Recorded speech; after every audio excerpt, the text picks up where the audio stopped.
सेब आ रहा नहीं, आड़ू ही है। ठीक से ये देखिए, इसका फल हल्का सा दबा हुआ है।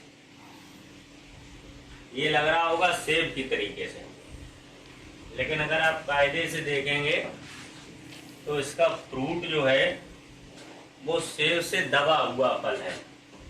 ये देखिए, ये है आड़ू, ठीक है ना।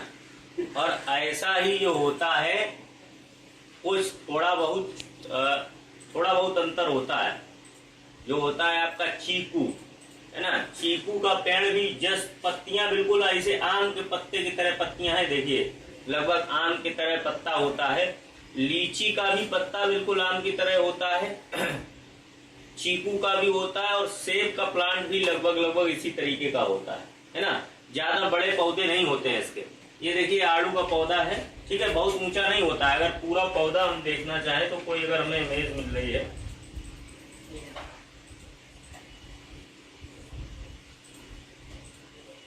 बहुत बड़ा नहीं होता पौधा, इस टाइप का पौधा होता है, देखिए।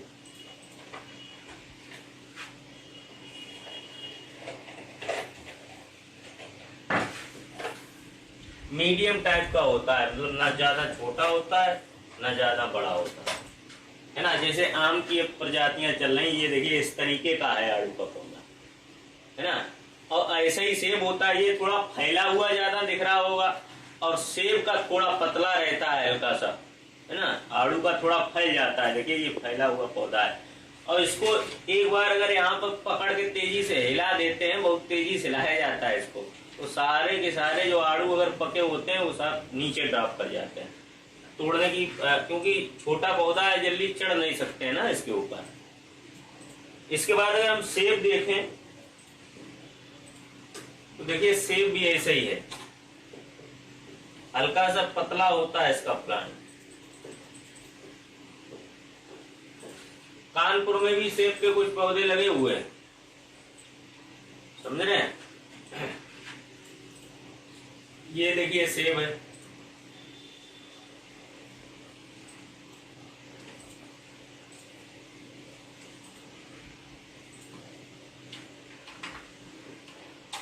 इस तरीके से होता है सेब।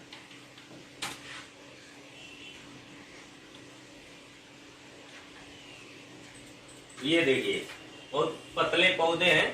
खैर इससे अगर ये तो थोड़ा इसमें प्रूनिंग कर दी गई है ना, जिसकी वजह से पतले ज्यादा हैं ये पौधे।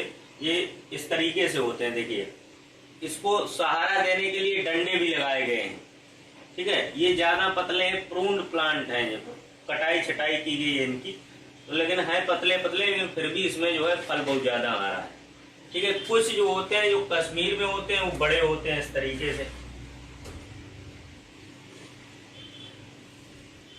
कश्मीर में जो वाइल्ड रेसेस हैं, इसकी जंगली प्रजातियां हैं, जो मेल वेराइटीज हैं, है ना, वो थोड़ा बड़ा होता है पौधा।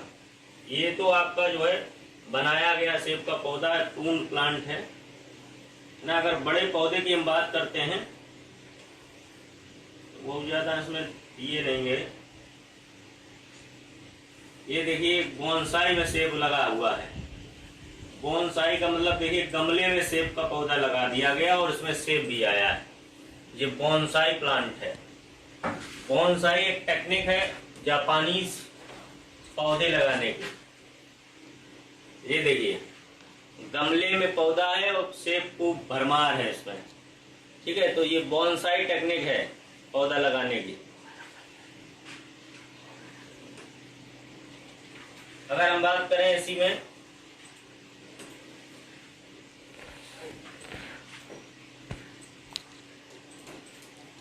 चीकू प्लांट की, तो वो भी लगभग इसी तरीके का होता है। स्ट्रॉबेरी किसने किसने देखी है?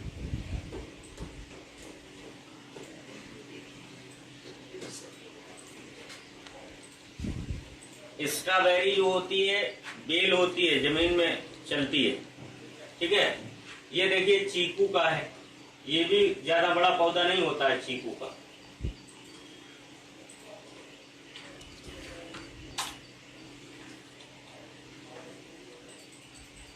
ये देखिए,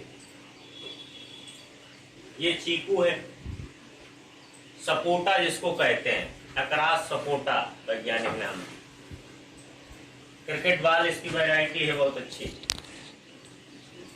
ये देखिए इस तरीके का सपोटा होता है ना। ये लगभग एक ही तरह के प्लांट हैं सब। देखिए पत्तियां और साइज वही है जो पीच का है, एप्पल का है, चीकू का है, ठीक है। तो ये सपोटा होता है, इसको सपोटा बोलते हैं, चीकू को ही सपोटा बोलते हैं, ठीक है। ये देखिए फल लगे हुए हैं उसमें भी, है ना, शर्करा बहुत अधिक होती है। और अगर आप देखें स्ट्रॉबेरी, तो स्ट्रॉबेरी जो है जमीन में चलती है, क्रीपर्स के रूप, मतलब बेल होती है, ठीक है ना, स्ट्रॉबेरी।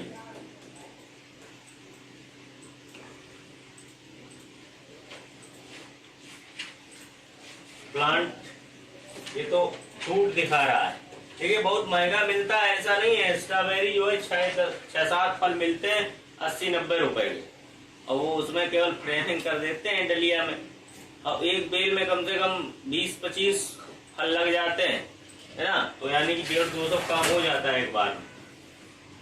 देखिए इस तरीके से स्ट्रॉबेरी लगती है। अमेरिका वगैरह में इसकी खूब खेती की जाती है स्ट्रॉबेरी की, और लोग अमेरिका में जो है संडे वाले दिन स्ट्रॉबेरी के खेतों में, स्ट्रॉबेरी की तुड़ाई में लेबर की अधिक आवश्यकता होती है, तो घूमने जाते हैं स्ट्रॉबेरी खेतों में, और घूम के जो है तुड़ाई कर देते हैं। उसी के एवरेज में जो है स्ट्रॉबेरी घर भी ले आते हैं, है ना। तुड़ाई की जाती है ना इसकी। ये देखिए ये स्ट्रॉबेरी लगी हुई है, नीचे इसमें जो है मल्चिंग की गई है काली पन्नी से, जिससे खरपतवार न निकले और हमारा फल न सड़ जाए, है ना, मिट्टी में लगने से। देखिए सेब फल निकल रहा है सब आराम से, है ना। खूब इसको जो है लगाया गया इस तरीके से। आगे नीचे ड्रिप इरिगेशन सिस्टम है, पानी भी चल रहा है, पौधा भी अपना बन रहा है, फल भी बन रहा है। और अमेरिका में लोग संडे को घूमने जाते हैं वीकेंड में, सप्ताह के अंत में, तो खूब तुड़ाई करते हैं स्ट्रॉबेरी की, फ्री में लेबर मिल जाता है और उन्हें भी फल मिल जाता है, तो दोनों लोगों का काम हो जाता है ना। भारत में कोई नहीं जाएगा तोड़ने, कहेगा जाओ, है ना। तो ये स्थिति है स्ट्रॉबेरी की। और बताइए,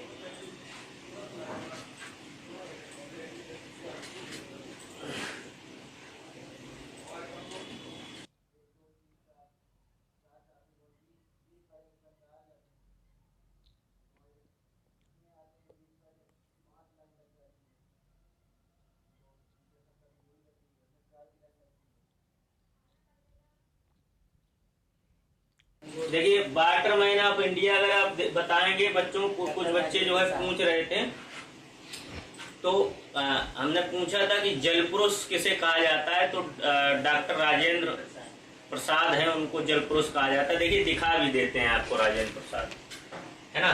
ये जो है एग्रीकल्चर यूनिवर्सिटियों में कन्वोकेशन में जाते रहते हैं। Doctor Rajendra Prasad, Waterman of India, जल पुरुष भारत के हैं, है ना, डॉक्टर राजेंद्र प्रसाद। अरे ये तो भाई वो आ गए, भारत के प्रेसिडेंट, इनके विषय में भी जान लीजिए। ये जो है बहुत योग्य व्यक्ति थे, और इनको जो है भारत रत्न के नाम से भी जाना जाता है। भारत के रत्न थे, और भारत के पहले राष्ट्रपति थे, और बिहार के रहने वाले थे, बहुत योग्य व्यक्ति थे डॉक्टर राजेंद्र प्रसाद जी। और इनकी अगर शिक्षा की बात की जाए, तो वकालत की परीक्षा में इन्होंने पूरे देश में 5 राज्यों में फर्स्ट स्थान प्राप्त किया था। ये देखिए है, ये देखिए इनका नाम है doctor Rajendra Prasad, Waterman of India, Bharat के जल पुरुष। फोटो इनकी तो भाई सही नहीं आ रही है, मैंने कहा, है ना। अच्छा दूसरी दिखाते हैं आप लोगों को।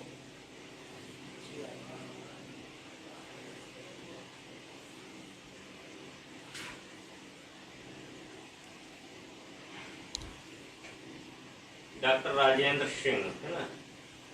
चलिए ये है, देखिए ये है doctor Rajendra Singh, the Waterman of India लिखा हुआ है, भारत के जल पुरुष, द वाटरमैन ऑफ इंडिया, है ना। SDG प्लस चैनल पे कभी इनकी फोटो ये दिखाई गई होगी, ठीक है। तो इन्हीं को जल पुरुष के नाम से जाना जाता है। अभी जिंदा है, ऐसा ना करना कि कोई जो है कहते कि कहाँ है ना। इनके बारे में लिखा गया है, this man is Ayurvedic doctor, he was sad after seeing people struggle for water, so he brought water to 1000 villages, ठीक है।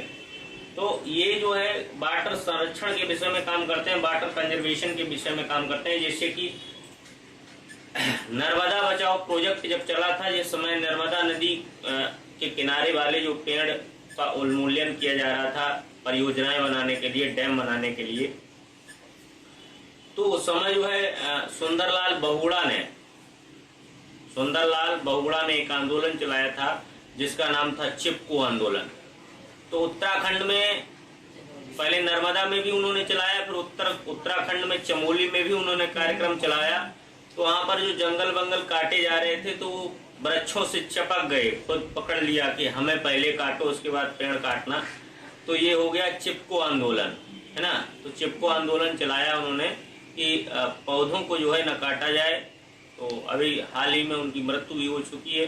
तो इसीलिए आपसे ये प्रश्न बनता भी है कि पूछ दिया जाए कि चिपको आंदोलन किससे संबंधित है।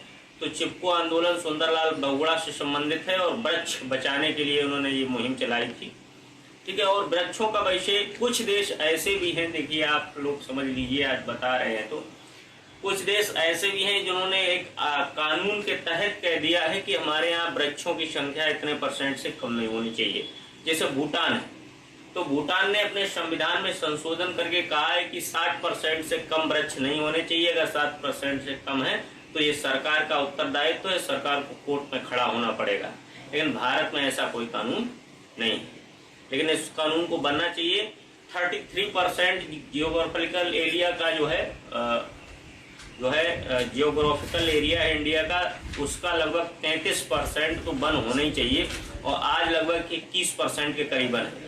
तो ये सरकार का परम उत्तरदायित्व है कि 33% जो है जियोग्राफिकल एरिया का फॉरेस्ट होना चाहिए और अगर ऐसा नहीं होता है उस सरकार को बर्खास्त कर देना चाहिए, है ना। और भूटान में ऐसे ही किया जाता है। वैसे भूटान में भी 80% के करीबन फॉरेस्ट कवरेज है टोटल जियोग्राफिकल लैंड का, लेकिन फिर भी उसने कहा कि यदि किसी दिन 60% से कम हुआ तो सरकार को जो है हम बर्खास्त कर देंगे। ऐसे नियम होने चाहिए, ठीक है ना। ये नियम जो है कहीं कहीं पर देखिए नीदरलैंड वगैरह में और यूरोपियन कंट्रीज के विषय में आप सुनते होंगे कि बहुत स्वच्छ और अच्छी कंट्री है।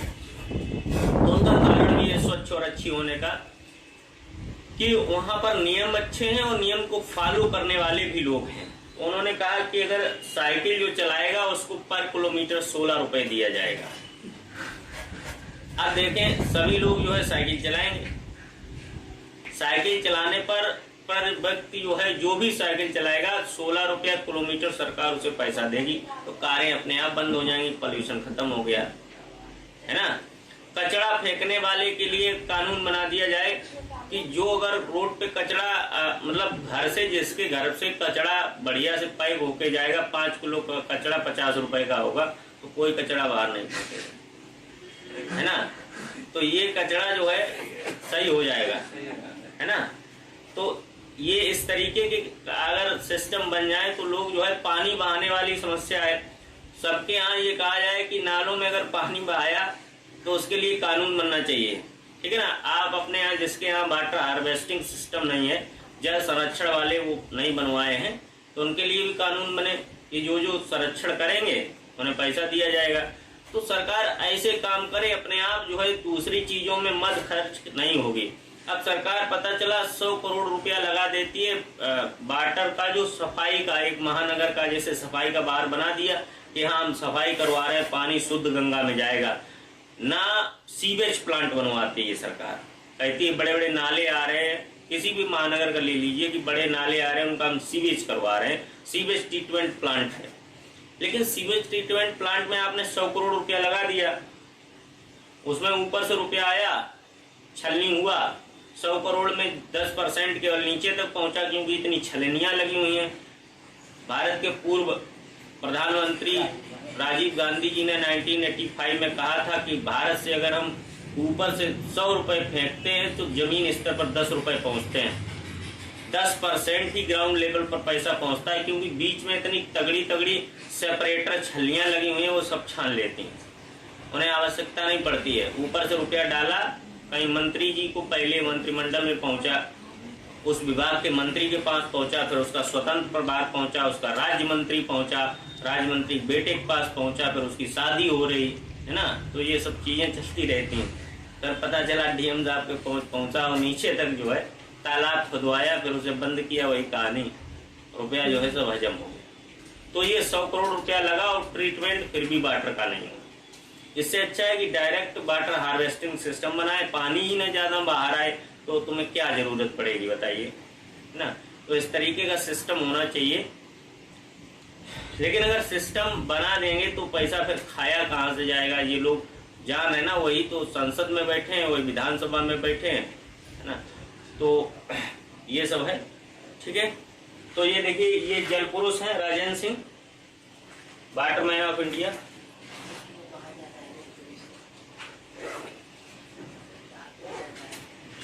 ठीक है, चलिए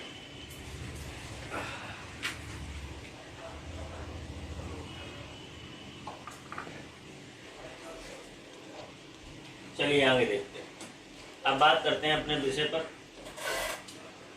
तो बरसीम के विषय में आज विद्यार्थियों हम आपको बताने जा रहे थे।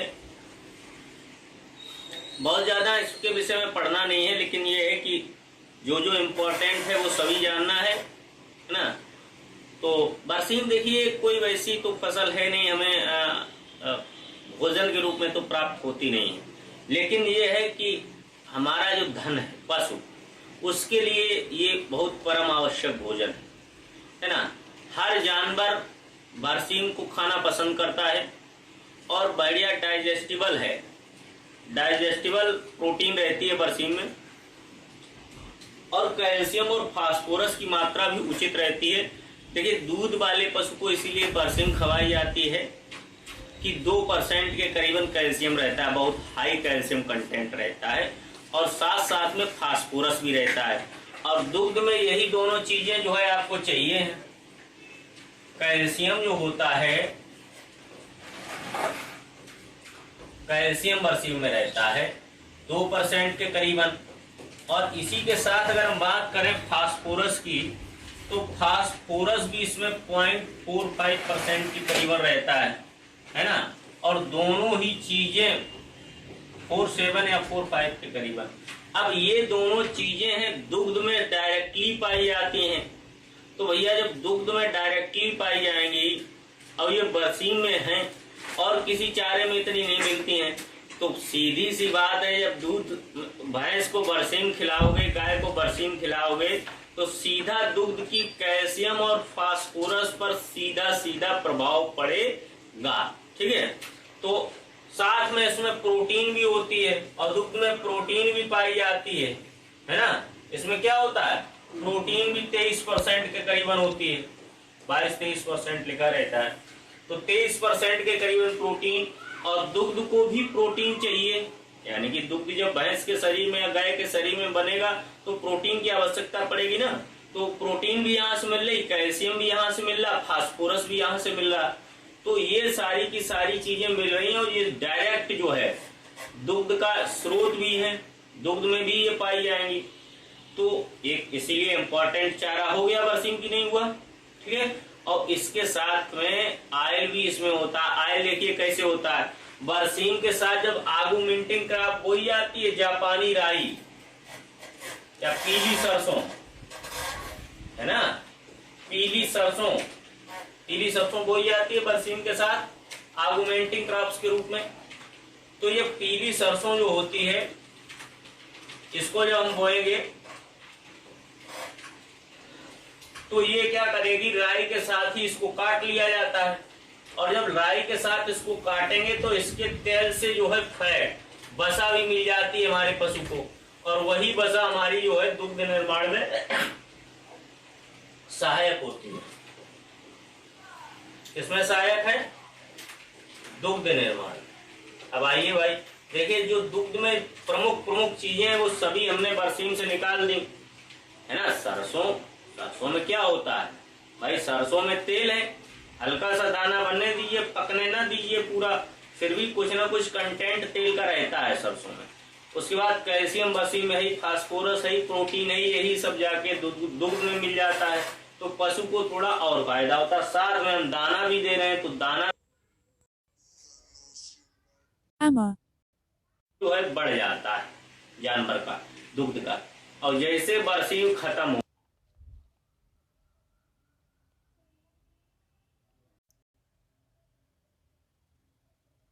गई हो, वो अप्रैल तक चलेगी, लास्ट ऑफ अप्रैल तक, उसके बाद फिर बरसीम नहीं मिलती, ठीक है। तो फिर उसके बाद क्या करेंगे, चरी बो दीजिए, ज्वार बो दीजिए। तो ज्वार भी अंतिम में जो है 2 महीने काटने हैं, तो ज्वार से काम चलाना पड़ेगा, फिर बरसीम आपको नहीं मिलेगी। क्यों नहीं मिलेगी बरसीम, देखिए इसका भी कारण है कि बेचारी ये जो है 15 से 25 डिग्री सेंटीग्रेड तापमान तक सरवाइव करती है, और अप्रैल के बाद जो है टेम्परेचर आपका 30 डिग्री के ऊपर निकलता है, बहुत तेजी से दौड़ता है।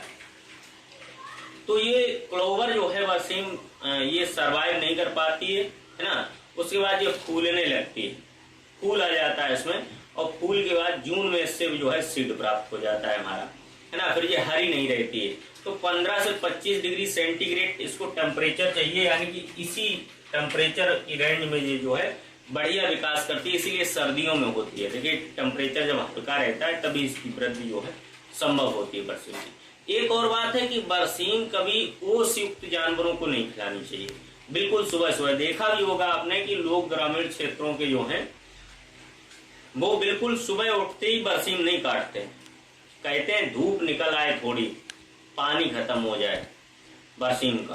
तो ओस युक्त बरसीम अगर खिलाएंगे तो पशु का पेट जो है वो गुम हो जाएगा, ठीक है।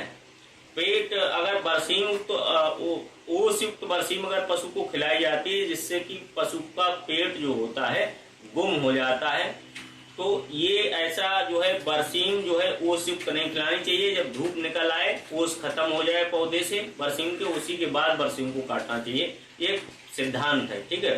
नहीं तो गैस बन जाएगी, अफारा हो जाएगा पशु को।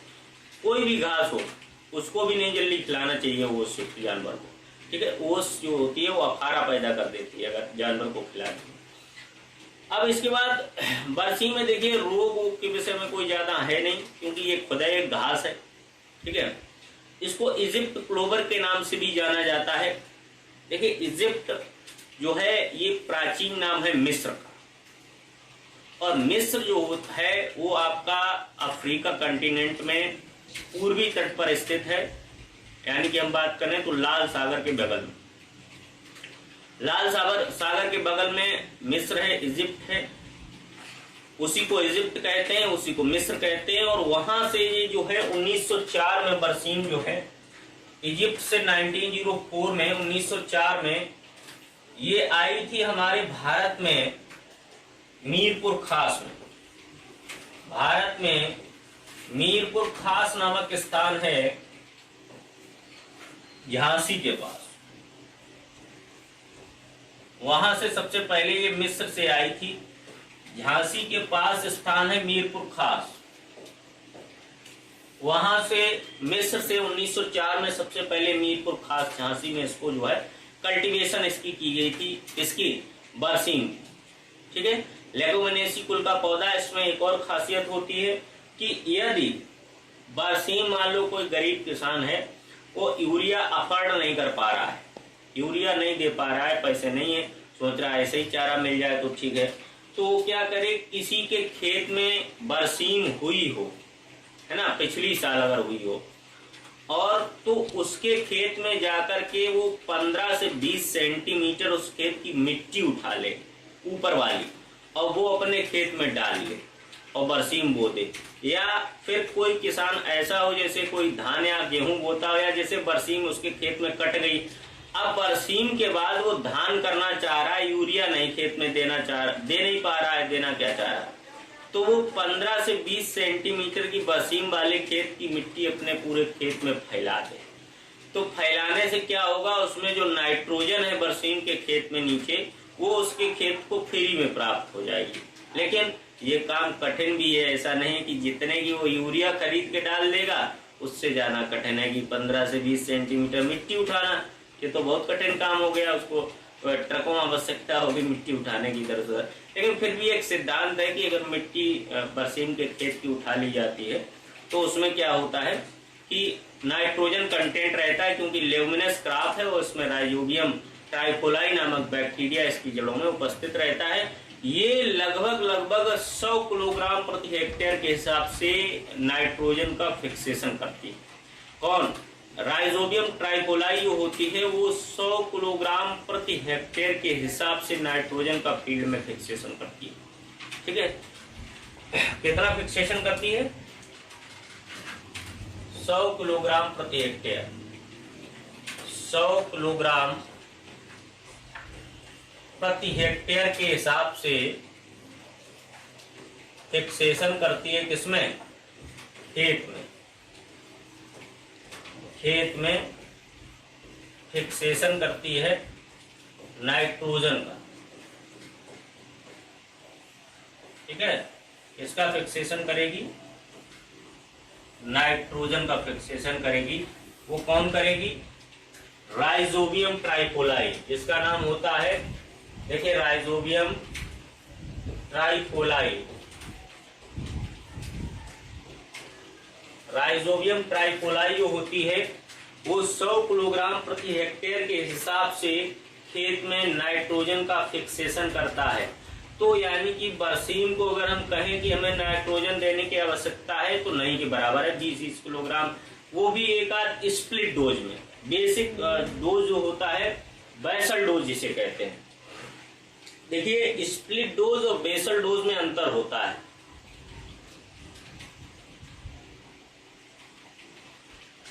बेसल डोज विद्यार्थियों वो डोज होता है जब खेत में जुताई के बाद हम कोई उर्वरक डाल देते हैं, this is known as basal dose. और जब खड़ी फसल में हम ऊपर से उर्वरक देते हैं जिसे कहते हैं टॉप ड्रेसिंग या स्प्लिट डोज, है ना।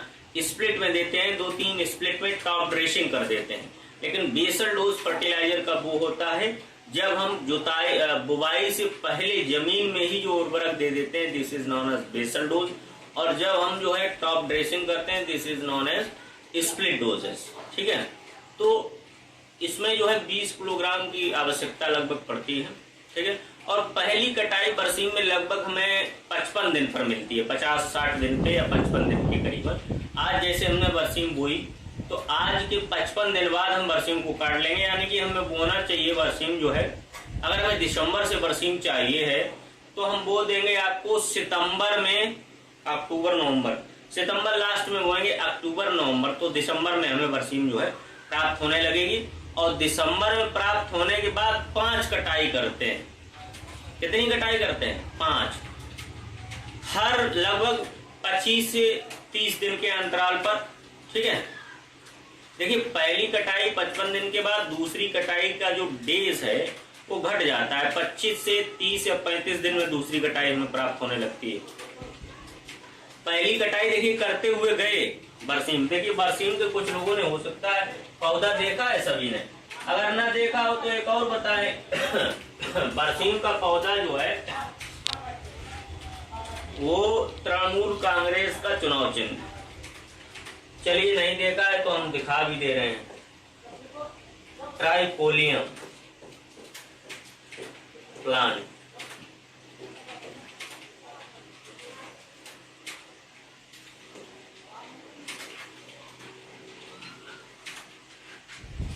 देखिए, ये है बरसीम, फ्लावरिंग स्टेज पर है।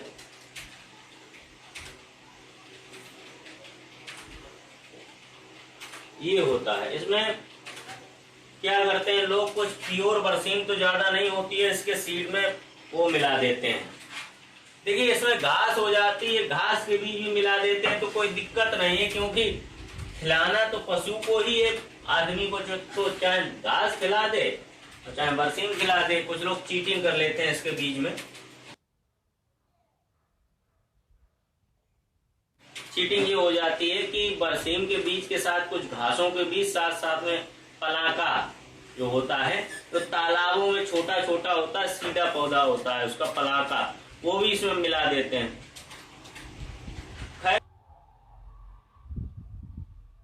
वो भी जो है खा लिया जाता है जानवरों के द्वारा। तो इस तरीके की बरसीम होती है ट्राइपोलियम। ठीक है, बहुत हरा चारा है, एकदम से सकुलेंट भी होता है, बहुत मुलायम भी है। ठीक है, तो किसी पशु को खाने में समस्या नहीं होती है बरसीम को। सभी पशु बहुत चाव से बरसीम को खाते हैं, ऐसा नहीं है। कोई भी पशु थोड़ा, देखिए ज्वार में समस्या यह है कि ज्वार जो है अगर सकुलेंट है तो ठीक है, ज्वार में भी फायदे हैं, ऐसा नहीं है। ज्वार में क्या होता है, शर्करा भी रहती है, मीठी होती है ज्वार, कभी खा के देखना, है ना। ज्वार खाएंगे तो मीठा लगेगा, शर्करा रहती है ज्वार में, क्योंकि ये ग्रेमिनी कुल का है लगभग, है ना। तो मीठा भी है, सकुलेंट भी है। अगर ज्वार आपने लेट कर दिया काटने में तो पशु को समस्या फिर होने लगती है, क्योंकि फाइबर की मात्रा जो है वो बढ़ने लगती है ज्वार में। अगर फाइबर ज्वार में बढ़ गया तो पशु को समस्या होती है, लेकिन वैसे अल्टीमेटली ठीक है। ठीक है, बरसीम में एक और पॉइंट आता है, व्हाट इज उटेरा कल्टीवेशन। तो उटेरा कल्टीवेशन देखिए वो होता है, जैसे बरसीम कुछ खेत ऐसे होते हैं, कहीं की जमीन ऐसी है जो खाली नहीं रहती है, तो खाली न रहने के लिए हम क्या करते हैं कि जैसे हमारा धान है और धान कटने वाला है 15 दिन में, तो कटने से 15 दिन पहले ही हमने उसमें जो है धान में बरसीम फेंक, और जब हमने धान को काटा तब तक वो बरसीम जो है निकल आई, तो ये क्या कहलाएगी, उटेरा कल्टीवेशन। ठीक है, तो ये उटेरा कल्टीवेशन, जिन क्षेत्रों में खेत खाली नहीं रहते हैं वहां पर उटेरा कल्टीवेशन जो है की जाती है। ठीक है, तो ये एक साधारण सी बात हो गई, ये भी हमने आपको बता दिया। तो आइए इधर इसकी खेती के विषय में हम विस्तार से जानते हैं क्या क्या होता है।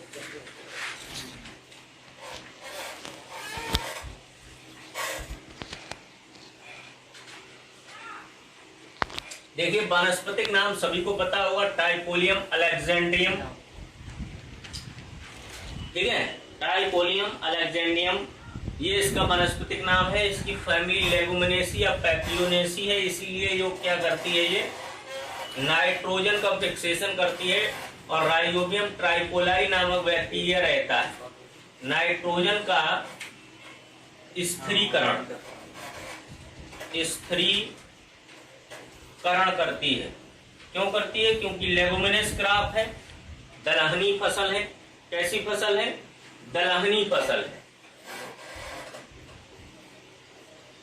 दलहनी फसल है, लेगुमिनस क्रॉप है। और साथ साथ में रबी ऋतु की फसल है। अगर आप पूछ दिया जाए आपसे कि सीजन की है, रबी सीजन की फसल है ना, रबी सीजन की, किस सीजन की है, रबी सीजन की फसल है। ठीक है, रबी सीजन की फसल है, लेगुमिनेसी है, रबी सीजन की है, फैमिली इसकी लेगुमिनेसी या पैपियोनेसी है। इसके जन्म स्थान के विषय में बात करें तो इजिप्ट या मिस्र है। ठीक है, बताया ही था आपको। गुणसूत्र जो होते हैं 2n=16 होते हैं, 16 गुणसूत्र होते हैं इसमें। ठीक है, ये दो टाइप में होती है, डिप्लॉइड बरसीम होती है और टेट्राप्लॉइड बरसीम होती है। डिप्लॉइड का मतलब गुणसूत्रों की संख्या 2n में, टेट्राप्लॉइड का मतलब गुणसूत्रों की संख्या 4n में। ठीक है, तो ये इस तरीके से नाइट्रोजन का फिक्सेशन भी कर रही। तो ये है आपकी बरसीम चारे वाली फसल। चलिए आगे देखिए, आगे है हमारे पास बरसीम को इजिप्ट क्लोवर के नाम से भी जानते हैं। किसके नाम से जानते हैं, इजिप्ट क्लोवर, क्योंकि इजिप्ट जो है मिस्र का ही प्राचीन नाम है, वहीं के ये फूल था क्लोवर, उसी को इजिप्ट क्लोवर कहा जाता है। इजिप्ट से आई, हमारे देश में होती नहीं थी, हमने बताया था आपको 1904 में सबसे पहले बरसीम आई। अब कहोगे पहले जानवर क्या खाते थे, पहले बरसीम नहीं खाते थे और क्या है ना, ज्वार वार खा लेते थे और अपना भूसा दाने से काम चलाते थे, घासें खाते रहते थे। और पहले इतना चारागाह ही थे, मनुष्य तो था नहीं। क्यों, क्योंकि 1904 में आया ना, और 1947 में जब हमारा देश आजाद हुआ उस समय 36 करोड़ लोग थे भारत में। कितने लोग थे, 36 करोड़। जब हमारा देश 47 में आजाद हो गया, अब आज कुछ ज्यादा तो खैर नहीं हुआ, एक ही आगे बढ़ा है। आज की स्थिति ये है 136 करोड़, है ना। ज्यादा खैर परिवर्तन नहीं हुआ, क्योंकि पहले 3 और 6 ही थे, अब एक ही तो आगे बढ़ गया।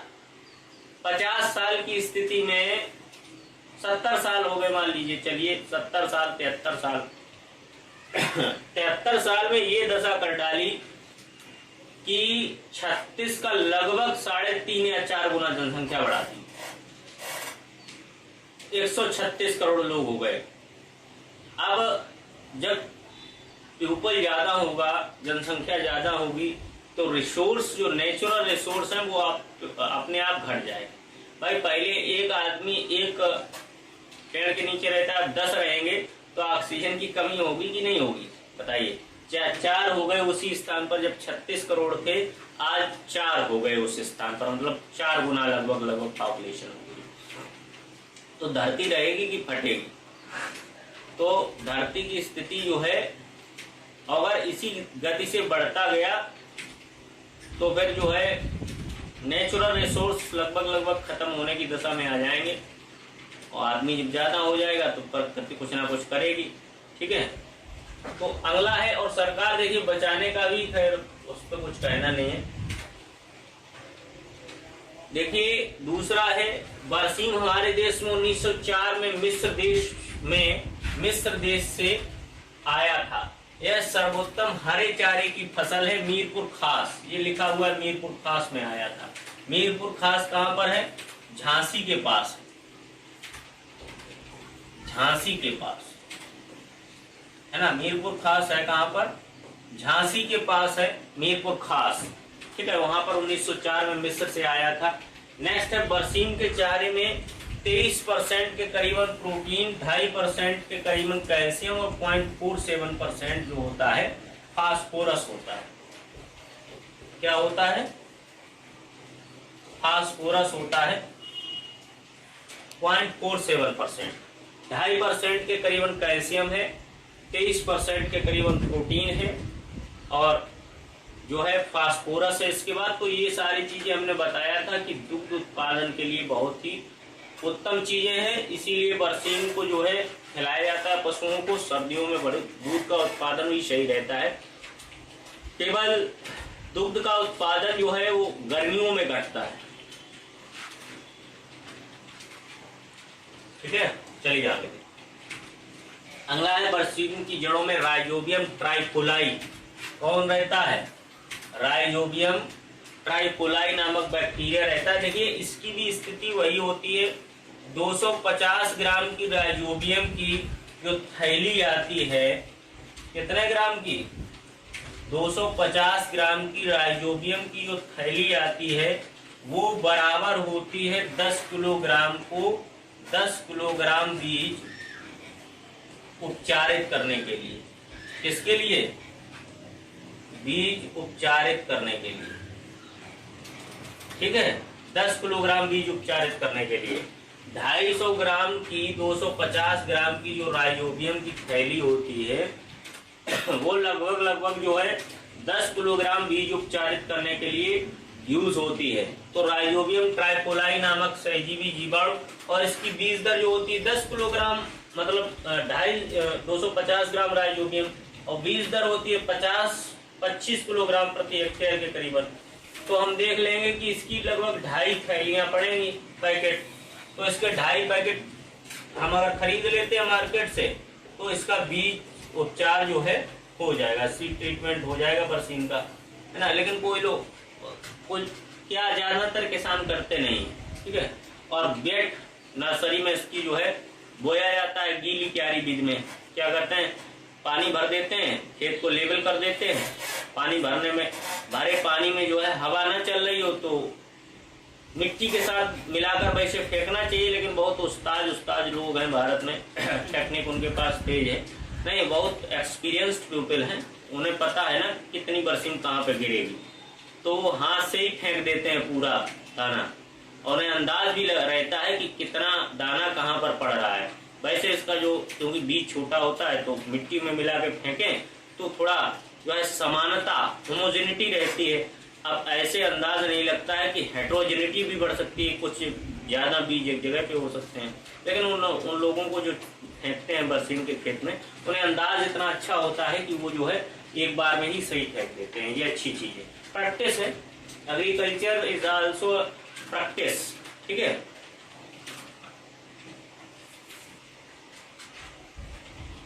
प्रैक्टिस है, प्रैक्टिकल सब्जेक्ट है, ठीक है। तो प्रैक्टिस अगर अच्छी होगी, देखिए कुछ लोग ऐसे हैं प्रैक्टिकल वाले, कुछ लोग ट्रेनिंग प्रूनिंग जो हॉर्टिकल्चर गार्डन में कृषि विश्वविद्यालयों में या इंस्टीट्यूटों में करते हैं, उनको जो वैज्ञानिकों से ज़्यादा अनुभव हो जाता है।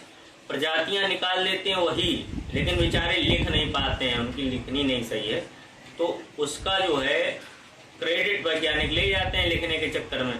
वरना ग्राउंड लेवल पे काम तो जो प्रैक्टिस कर रहा है वही करता है ना, काम वही करते हैं। जो वहाँ पर ट्रेनर और प्रूनर होते हैं बेचारे, जो 4th क्लास के कर्मचारी होते हैं, लेकिन अब वो लिख नहीं पा रहा है, वो आप तक पहुँचा नहीं पा रहा है पूरा लेवल पर बात, तो उसकी कोई सुनता नहीं है, लेकिन काम वो ज़्यादा करता है, ठीक है। उन्हें सब पता रहता है क्या कैसे होगा, लेकिन वही है कि उन्हें कोई वही नहीं है, ठीक है।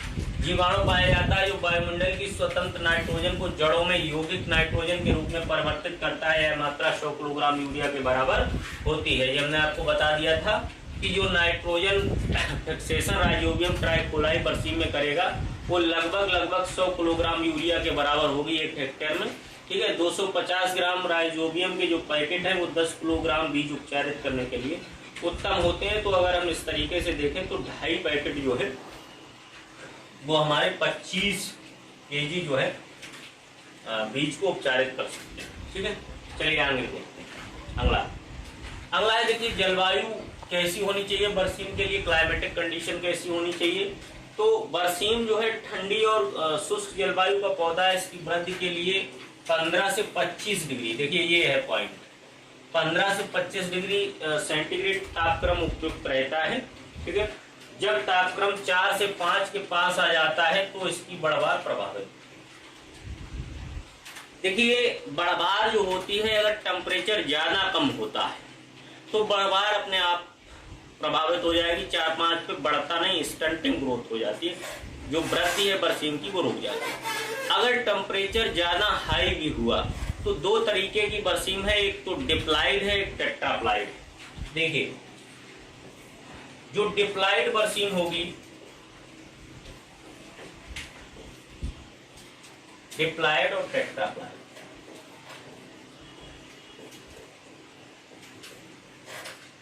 ठीक है। जो डिप्लाइड होती है ये ज्यादा तापक्रम सहन कर सकती है, ठीक है।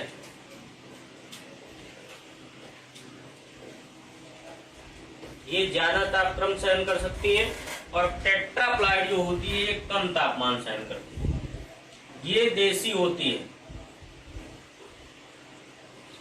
ये अगर हम चाहें कि एक बार टेट्राप्लाइड की प्रजातियां जो है ज्यादा गर्मी में हम चाहें तो हो सकती हैं। ये देसी बरसीम है, टेट्राप्लाइड डिप्लाइड कहते हैं, है ना, ये देसी है।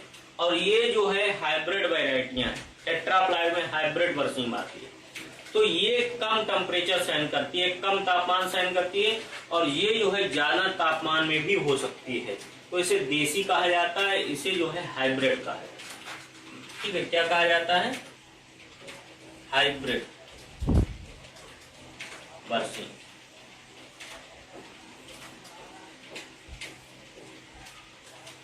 हाइब्रिड बरसीम होती है, ठीक है। तो टेम्परेचर अगर उचित देखें तो 15 से 25 डिग्री सेंटीग्रेड होता है, और लोएस्ट टेम्परेचर की बात करें तो 4 से 5 से नीचे अगर टेम्परेचर जाएगा तो growth will be stunted, growth जो है बरसीम की रुक जाएगी। And above 30 to 35 degree centigrade also growth will be stunted. अगर तापमान जो है 30 से 35 डिग्री से ऊपर गया तब भी ग्रोथ जो है हमारी प्रभावित होगी। तो यानी कि अगर हम उत्तम टेम्परेचर की बात करें तो 15 से 25 डिग्री सेंटीग्रेड होता है बरसीम के लिए, ठीक है। हमने आपको दोनों में बताया कि डिप्लाइड और टेट्राप्लाइड में क्या क्या होता है। डिप्लाइड देसी होती है, टेट्राप्लाइड जो होती है वो हाइब्रिड बरसीम होती है। इसको कम टेम्परेचर की आवश्यकता होती है, इसको हाई टेम्परेचर की आवश्यकता होती है, ठीक है। चलिए आगे देखेंगे।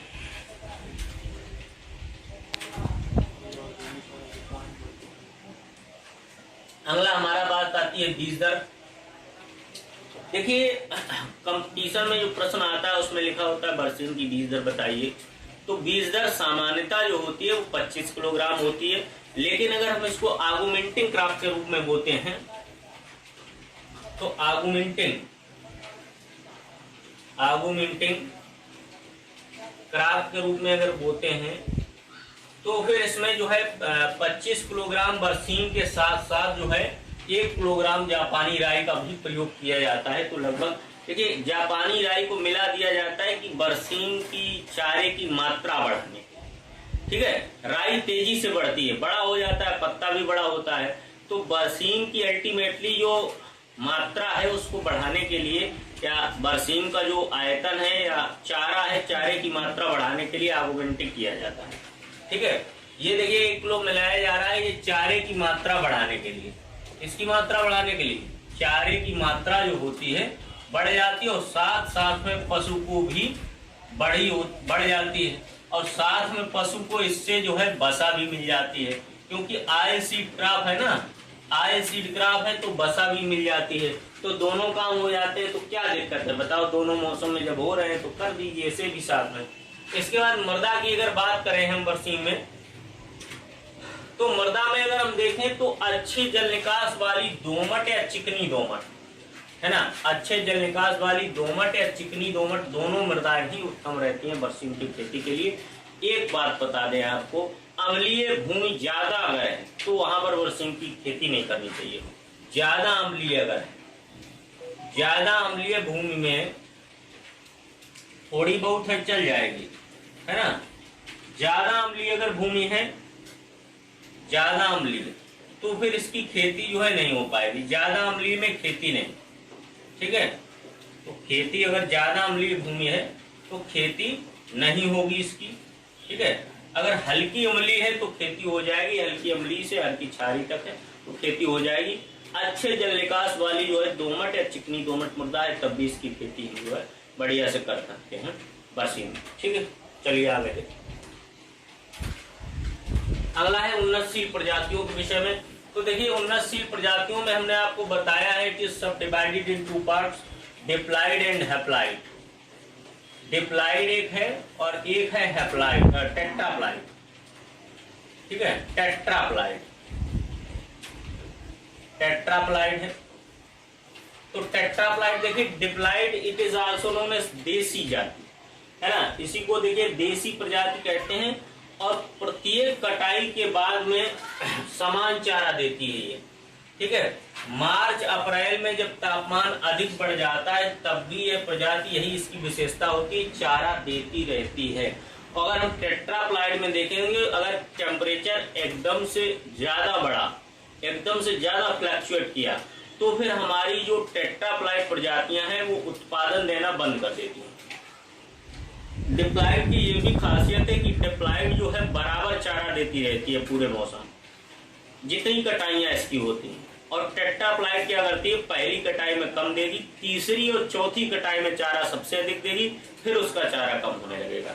यानी कि अगर हम ग्राफ की बात करें तो अगर कहें कि ग्राफ इस तरीके से बनेगा, डिप्लॉइड का ग्राफ जो बनेगा वो यानी कि ऐसा सीधा चला जाएगा, इस तरीके से एक ही रेंज में ये उत्पादन करेगा। अगर टेट्राप्लॉइड की बात करें तो यानी कि पहले तो उत्पादन घटा, फिर बढ़ा, फिर घटा, इस तरीके से चलेगा।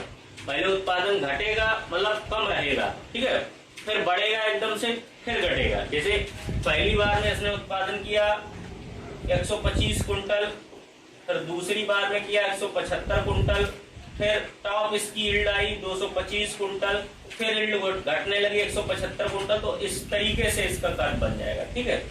लेकिन डिप्लॉइड जो होती है वो रेगुलर बराबर उत्पादन देती है, ठीक है। तो इसकी प्रजातियां अगर हम डिप्लॉइड की देखें तो बरसीम लुधियाना वन, लुधियाना पंजाब में है, बरसीम लुधियाना वन, मिशकाबी, खदराबी, ये सब नाम जो है मिस्र के हैं, इसीलिए ये नाम आपको अटपटे लग रहे होंगे, ये देसी वैरायटियां हैं। मिशकाबी, खदराबी, फाहली, है ना, ये तीनों याद कर लीजिएगा। देसी इसीलिए देसी बरसीम है ना ये, इसीलिए इसकी ये प्रजातियां इस तरीके से नाम है, मिस्र के नाम है। मिशकाबी, खदराबी और फाहली ये मिस्र के नाम है।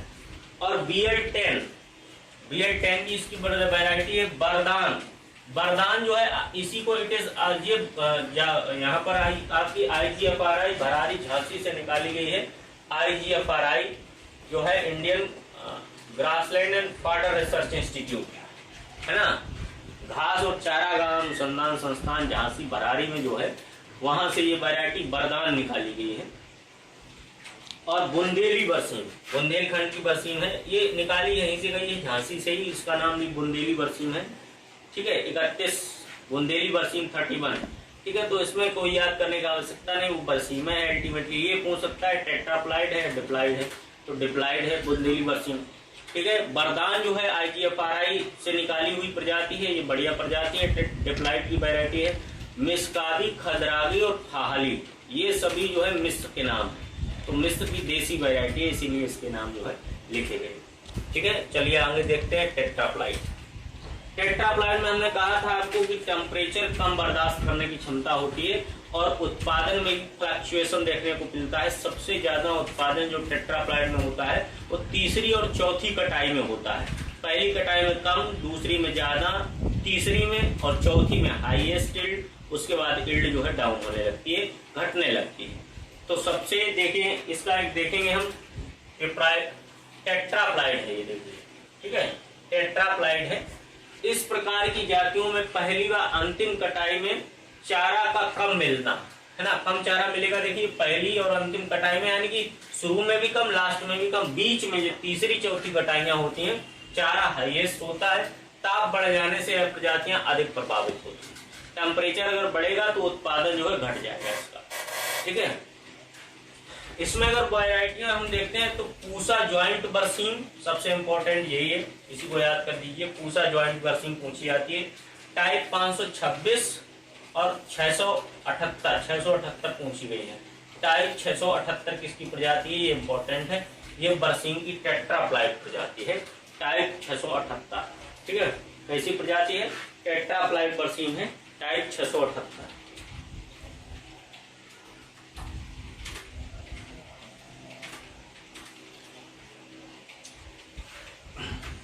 तो पूसा जाइंट जो है वो पूछी जाती है, हाइब्रिड है पूसा जाइंट। ठीक है, पूसा जाइंट हाइब्रिड है बरसीम। आगे देखेंगे, अगला है बीज उपचार। हमने आपको बताया था बीज उपचार की विषय में कि राइजोबियम कल्चर से बीज उपचार करते हैं, और राइजोबियम कल्चर की मात्रा भी हमने बता दी कि 250 ग्राम का पैकेट राइजोबियम कल्चर का आता है, वो 10 किलोग्राम बीज को ट्रीटेड करने के लिए उत्तम है। और अगर हम देखें तो 25 किलोग्राम बीज दर है बरसीम की, तो 250 ग्राम के लगभग 2.5 पैकेट आपको चाहिए, तो उससे आपका जो है ट्रीटमेंट हो जाएगा बीज का। इसके बाद बात आती है आपकी कासनी या चिकोरी की। अब देखिए चिकोरी जो है इसका बीड है, क्या है, खरपतवार है।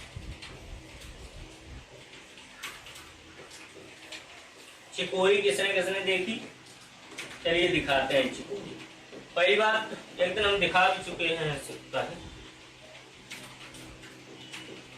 चिकोरी।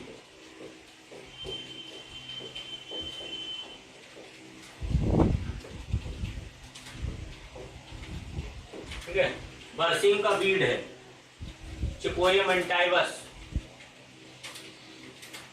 कांस इसको कहते हैं।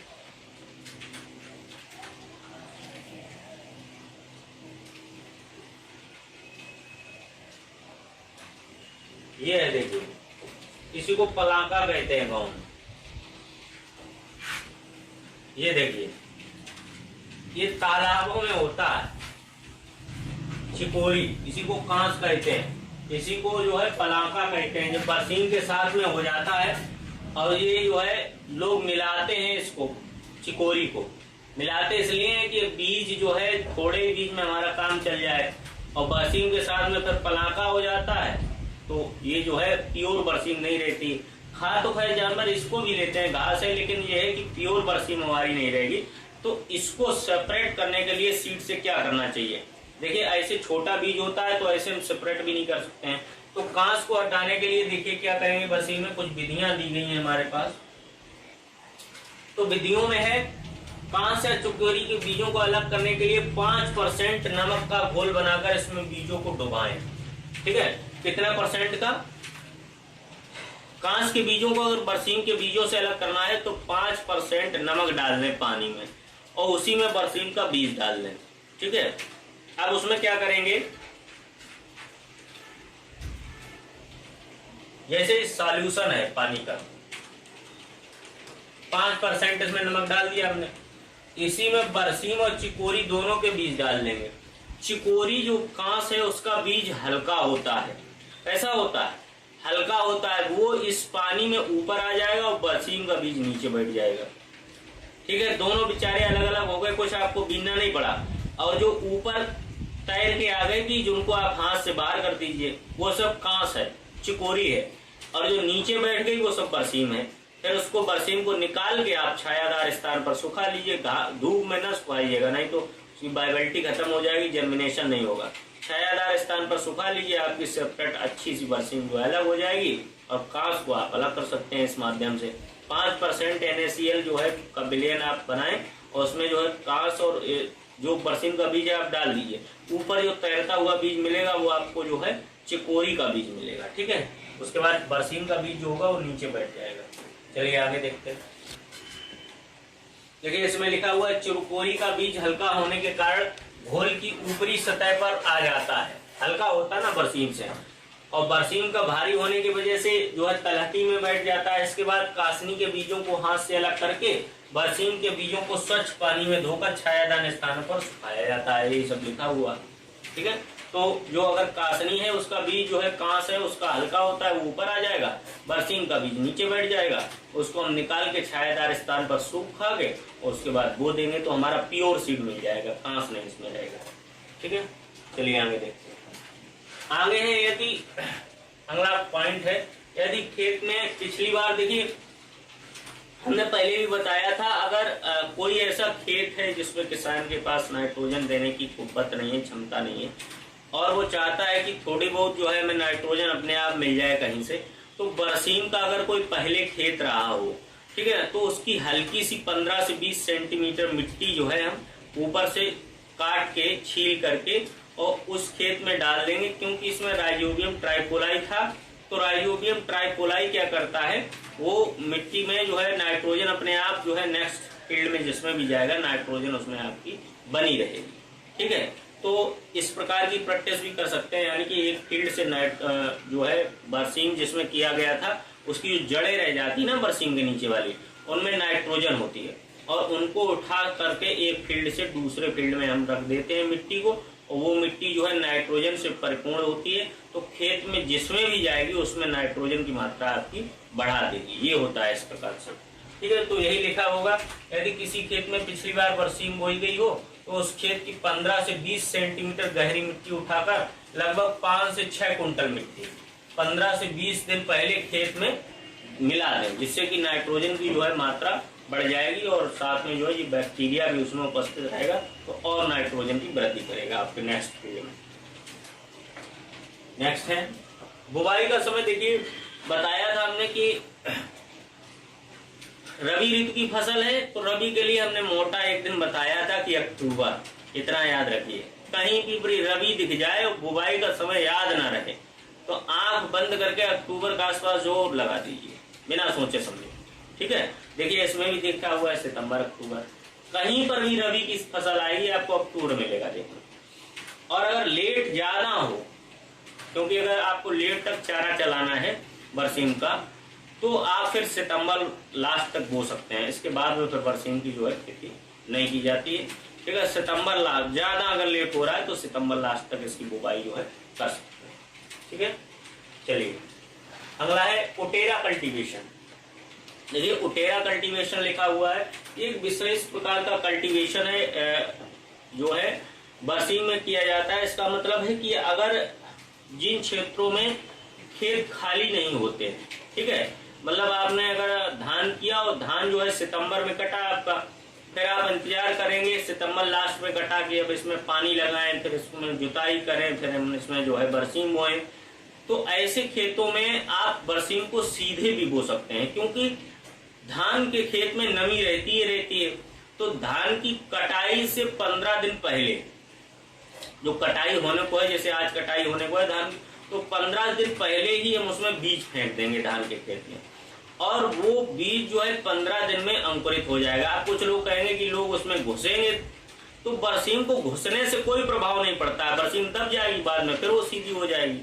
ठीक है, अगर मान लीजिए छोटी छोटी बरसीम निकल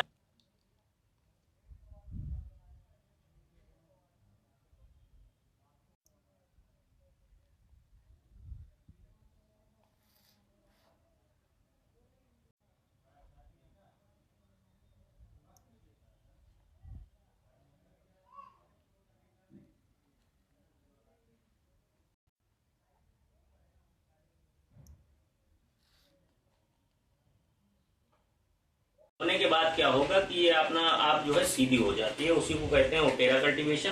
तो यानी कि प्रोसीडिंग ससीडिंग क्रॉप जो है हमारी पिछली क्रॉप थी, उसको कटने से पहले ही प्रोसीडिंग क्रॉप को बो देना ही ओटेरा कल्टीवेशन कहलाता है। अब अगर उर्वरक की बात करते हैं हम बरसीम में, तो नाइट्रोजन ना के बराबर 20 से 25 किलोग्राम, फास्फोरस 40 से 60 किलोग्राम और पोटास भी 40 से 60 किलोग्राम के करीबन हम देते हैं। ठीक है, अब इसके बाद बात करेंगे बरसीम में 5-6 दिन के अंतराल पर पानी देते रहते हैं या आवश्यकता अनुसार सिंचाई करते हैं। देखिए, अगर नमी कम हो जाती है, 5 से 6 दिन कोई विशेष नहीं है, लेकिन अगर नमी कम हो जाती है फील्ड में हमारे, तो हम लगातार जो है इसमें पानी देते रहते हैं। जैसे अगर नमी कम हुई तो पानी दे दिया, नमी नहीं कम हुई तो पानी नहीं दिया। ठीक है, तो नमी के अनुसार पानी बरसीम में जो है देते रहते हैं, यही इसका कंसेप्ट होता है इरिगेशन का बरसीम में। अगला देखेंगे, नेक्स्ट है बरसीम में प्रथम कटाई। प्रथम कटाई देखिए 50 से 55 दिनों के बाद, तथा दूसरी कटाई 25 से 35 दिन में करते हैं। फर्स्ट कटाई जो होती है 50 से 55 दिन में, और दूसरी कटाई जो है 25 से 35 दिन में करते हैं। कटाइयों का विवरण यहाँ पर दिया गया है आपको।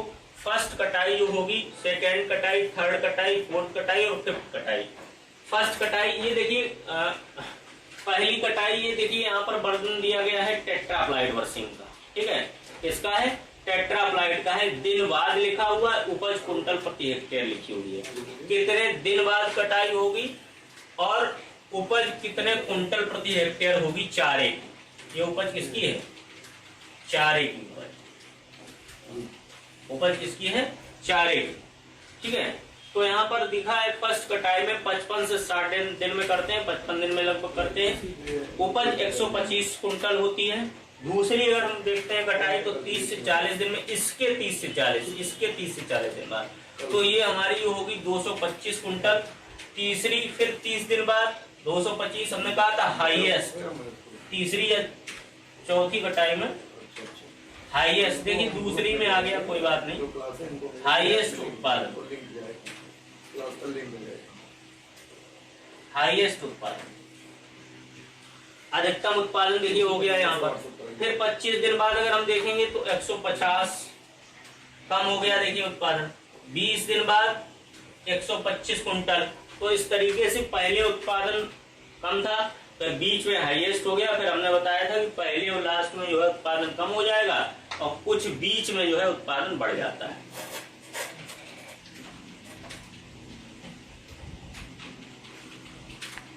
तो ये आपका जो है इस तरीके से उत्पादन होगा। ठीक है, पहला उत्पादन कम, बीच में उत्पादन बढ़ा, फिर लास्ट में उत्पादन जो है जाके कम। ठीक है,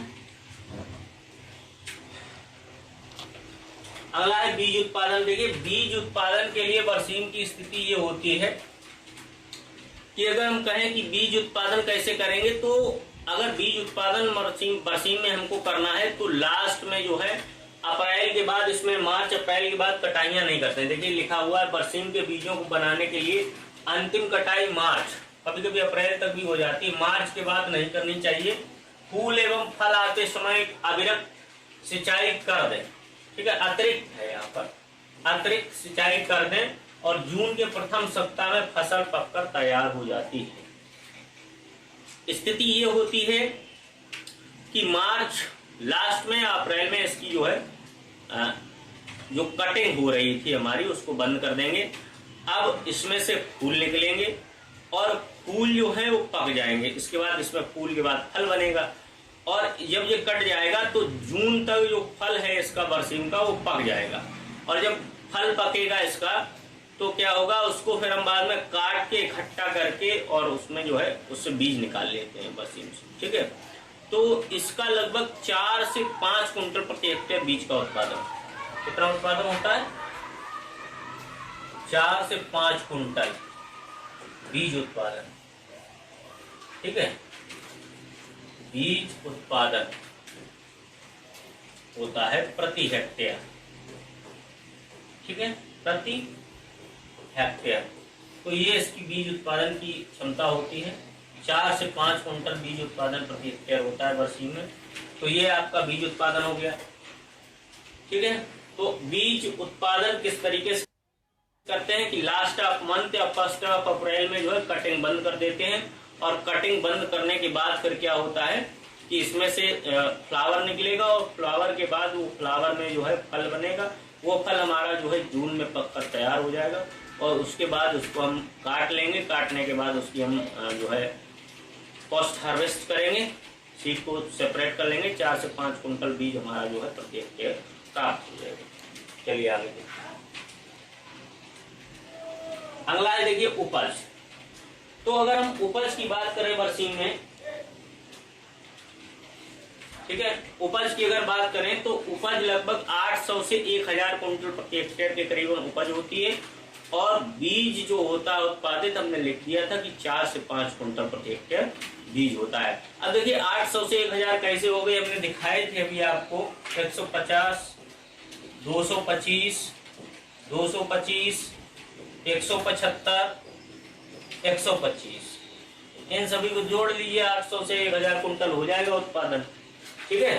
5, 10, 15, 20, 25, ठीक, और 2 तो 9, 2, 11, 13, 15, 17, 1, 2, 2, 4, 2, 6, 2, 8, 875 कुंटल देखिए निकल के आ गए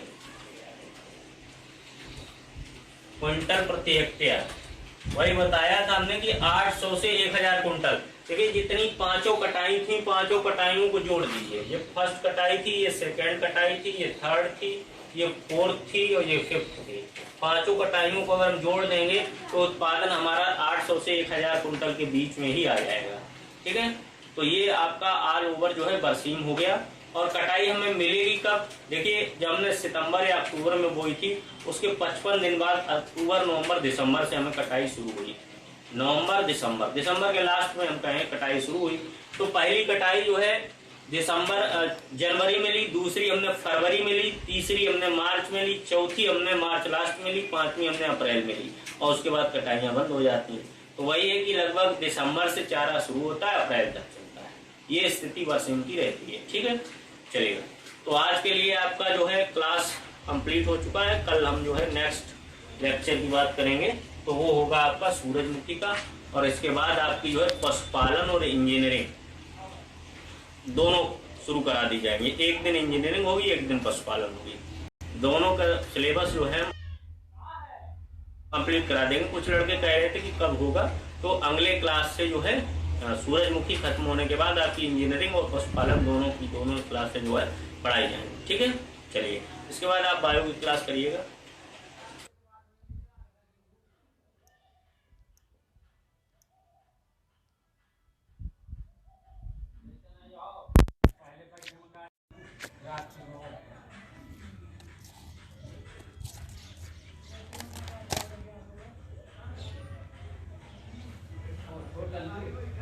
खरगोश जनन तंत्र तथा जीवन चक्र टेस्ट 13। तुम्हें स्टोमक के बच्चों वाले बढ़ा रहा है क्या? है ना?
क्लास 1 घंटे की ना। 2 घंटे की। पर बच्चा मुझे तो पढ़ने नहीं देता, कहीं पढ़ने घर। हाँ हम पकड़े हूँ ना, और का तो फिर से जा रहा हूँ, चाय चढ़ा दूँ थोड़ी सी। 3 बजे तक इससे टाइम से काम कराना है, 7 बजे से। मैं जा रहा हूँ, अपने लिए चाय चढ़ाया हूँ। हाँ जाओ। एक है ना, एक मैंने खरगोश पाल रखा है, गोरिल्ला सा। एक गोरिल्ला चला गया, ऐसे करता था या वो तो चला गया, एक बचा है। को बुला दो आप। यार करो खुला किसी से भी आपको डर होगा।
और सबसे बड़ी समस्या ये है ना कि बिजली की वजह पैसा नहीं लगना बिजली का।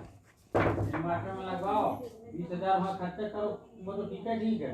और हर महीने का 1400, 1500, 2000 रुपये बिल आ रहा है, वो अलग दो। कहाँ बैठे हो? क्या तू घाम में छुपे हो का बाबा से छुपे हो का? हाँ वही तो मतलब कहने का। सज्जन का इंतजार कर रहे हो? 20,000 बैठे हो? कहाँ है? 1000 रुपये महीना जो आए को आएगा? तो वो कहाँ जाना है? महंगा कालू का वहाँ है, उस साइड है कालू का, उस साइड। हाँ काय को जा रहे हो ऐसे? वाह अच्छा।